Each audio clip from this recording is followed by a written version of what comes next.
Hello everyone, welcome to Prayagraj PCS.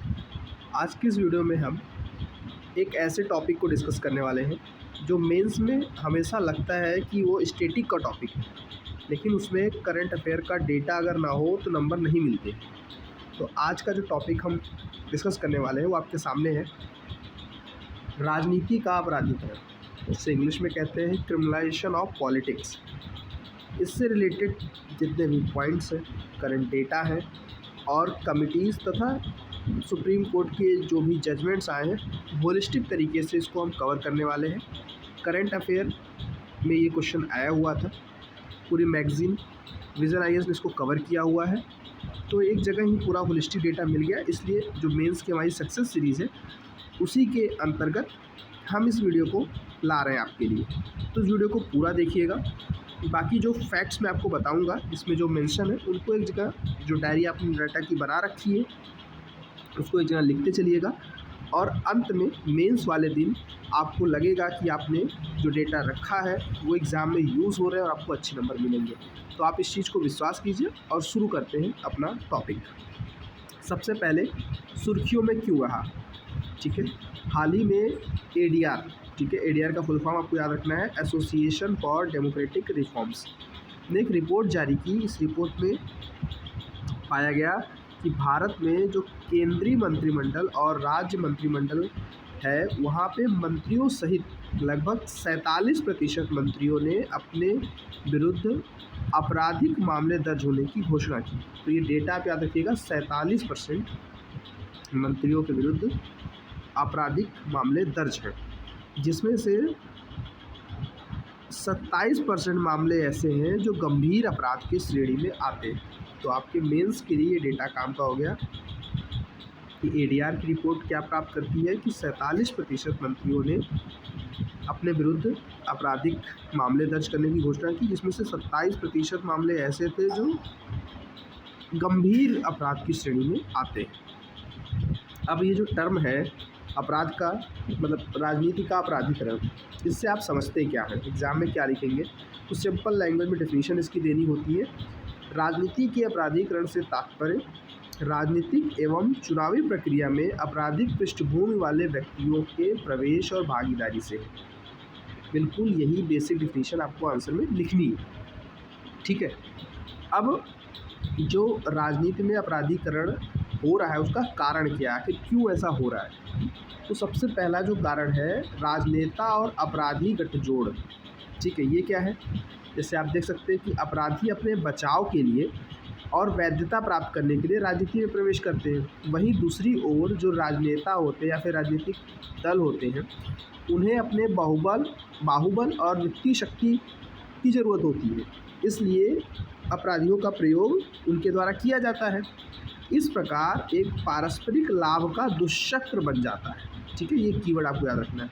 यहाँ पे एक कमेटी की रिपोर्ट अपने नोट्स में आपको यहाँ पे ऐड कर लेनी है।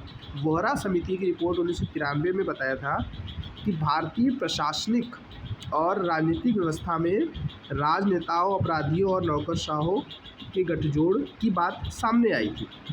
तो आप मेंस में इसको यूज़ कैसे करेंगे, आप सीधे लिखेंगे कि वोहरा कमेटी ने 1993 में ये हाईलाइट किया था कि हमारे यहाँ राजनीति का अपराधीकरण हो रहा है, ठीक है। तो राजनीतिक अपराधीकरण का सवाल जहाँ भी आए वोहरा समिति जरूर लिख के आएंगे। दूसरा कारण क्या है राजनीति में अपराधीकरण होने का, जो अपराधी प्रवृत्ति के उम्मीदवार होते हैं उनकी जो विजय की संभावना है वो ज़्यादा है। कैसे, एडीआर 2024 के रिपोर्ट के अनुसार जो आपराधिक प्रवृत्ति के उम्मीदवार थे उनकी सफलता की दर 15.3 थी, वहीं पे जो साफ चरित्र वाले व्यक्ति थे उनकी सफलता केवल 4.4% ही थी। तो एक कारण ये है। अब इसके पीछे का कारण कुछ अलग है, लेकिन मेन कारणों में ये है। उसके बाद जो चुनाव हमारे यहाँ होते हैं उनकी लागत बहुत अधिक होती है, तो जो उम्मीदवार काले धन से या माफिया के माध्यम से धन प्राप्त करते हैं वही चुनाव लड़ पाते हैं और चुनाव में सफलता प्राप्त कर पाते हैं। तो ये एक भी कारण है। उसके बाद अगला कारण है धीमी न्याय व्यवस्था का होना। जो हमारे एमपी एमएलए होते हैं उनकी दोष सिद्धि बहुत लेट होती है, जिस कारण ना तो उन्हें दोषी कहा जा सकता है और ना उनको छोड़ा जा सकता है। इस चक्कर में राजनीतिक दल जो होते हैं उनको टिकट दे देते हैं। तो एडीआर की रिपोर्ट 2024 वाली बताती है कि 2009 में जो आपराधिक पृष्ठभूमि वाले सांसद थे उनकी तुलना में आज की डेट में लगभग 55% वृद्धि हो चुकी है। मतलब आज एमपी ज़्यादा आपराधिक पृष्ठभूमि वाले हैं। और एक कारण और इसमें बताया गया जो है पहचान की राजनीति। पहचान की राजनीति से क्या तात्पर्य है? पहचान की राजनीति तात्पर्य ये है कि भारतीय समाज जो है वो बटा हुआ है जाति के आधार पे, धर्म, समुदाय, भाषा इत्यादि के आधार पे। तो अपराधी जो होते हैं वो इन्हीं विभाजनों का लाभ उठाते हैं और चुनावी प्रक्रिया में प्रवेश कर जाते हैं। वो अपने आप को किसी विशेष समूह के रक्षक के रूप में प्रोजेक्ट करते हैं, जिससे उनको वैलिडिटी भी मिल जाती है। तो ये प्रमुख कारण थे। इन कारणों को आप याद रखिएगा, अच्छे से समझ लीजिएगा, क्योंकि अगर क्वेश्चन आता है कि इसके क्या क्या कारण हैं तो आपको इन्हीं कारणों को हाईलाइट करना है। राजनेता अपराधी गठजोड़ वोहरा समिति का मेंशन करते हुए। दूसरा है विजय होने की संभावना इनकी 15.3% होती है, वहीं पे सफल लोग जो अच्छे चरित्र के लोग हैं उनकी केवल 4.5% या 4.4% थी। ठीक है, रिपोर्ट किसका है? तो आप एडीआर नाम बिल्कुल मत भूलिएगा। चुनाव की उच्च लागत, ठीक है, इनके पास धन होता है। धीमी न्याय व्यवस्था के कारण पता नहीं चल पाता है कि कौन क्रिमिनल है कौन नहीं है, इस वजह से भी। और लास्ट है पहचान की राजनीति। अच्छा, अब बात उठती है कि राजनीति में अगर अपराधीकरण हो गया तो इससे प्रभाव क्या होता है? ठीक है, तो प्रभाव मतलब इसे कुछ नुकसान है। क्या क्या नुकसान है? पहली चीज़ तो है चुनाव की जो विश्वसनीयता है उसमें कमी आती है। ठीक है, विश्वसनीयता में ह्रास होता है। लोकतंत्र में जनता का विश्वास कम हो जाता है, ये पहला कारण है। दूसरा आप कह सकते हैं जो कानून का उल्लंघन करने वाले नए कानून बन जाते हैं, मतलब जो खुद पुराने कानून का उल्लंघन करते हैं ऐसे कानून बन जाते हैं। तीसरा कारण है अनुचित चुनावी प्रक्रिया। जो आपराधिक उम्मीदवार होते हैं वो चुनावी प्रतिस्पर्धा को विकृत करने का प्रयास करते हैं। ठीक है, जिससे मतदाताओं के पास उपलब्ध विकल्प सीमित हो जाते हैं और संस्थागत भ्रष्टाचार को कहीं न कहीं बढ़ावा मिलता है। ठीक है, तो राजनीति के अपराधीकरण के ये प्रभाव हैं। अब हमारे देश में कौन कौन से वो कानून हैं जो इनको रोकने का प्रयास करते हैं या इनको रोकने के लिए लाया गया था? तो सबसे पहले हम देखें तो हमारे पास है लोक प्रतिनिधि अधिनियम 1951। इसके तहत इनकी धारा 8 हमें कहती है कि जघन्य अपराधों के लिए जो दोषी ठहराए गए 2 या 2 से अधिक वर्ष के व्यक्ति हैं उनको अयोग्य घोषित कर दिया जाए। तो आप क्या याद रखेंगे? लोक प्रतिनिधि अधिनियम 1951 का धारा 8। ठीक है, उसके बाद इसी अधिनियम का धारा 11 जो है वो निर्वाचन आयोग को ये शक्ति देता है कि जो अयोग्यता की अवधि है उसको या बढ़ा सके या घटा सके। तो इस शक्ति का प्रयोग पहली बार कब किया गया आयोग के द्वारा? चुनाव आयोग के द्वारा। तो चुनाव आयोग ने पहली बार सितंबर 2019 में प्रेम सिंह तमांग की अयोग्यता की अवधि को कम करने के लिए धारा 11 का प्रयोग किया। अभी हाल ही में क्या डेवलपमेंट हुआ है इसके ऊपर? अभी हाल ही में 130वां संवैधानिक संशोधन विधेयक लाया गया, जिसके तहत ये प्रावधान है कि यदि किसी मंत्री को ऐसे अपराध में गिरफ्तार किया जाता है जहां पे लगातार 30 दिनों तक जेल में रखा जाता है, जिसके लिए कम से कम 5 वर्ष की सज़ा निर्धारित की गई हो, तो उस मंत्री को अपने पद से हटाया जा सकता है। तो 130वां संवैधानिक संशोधन भी आप याद रखिएगा। उसके बाद कुछ न्यायिक निर्णय हैं, सुप्रीम कोर्ट के क्या क्या जजमेंट हैं इससे संबंधित, तो हम उसको भी देख लेते हैं। बस एक बार पेन का रंग चेंज कर दूँ। तो पहला हमारे पास जो है वो भारत संघ बनाम एसोसिएशन ऑफ डेमोक्रेटिक रिफॉर्म 2002 का जजमेंट है।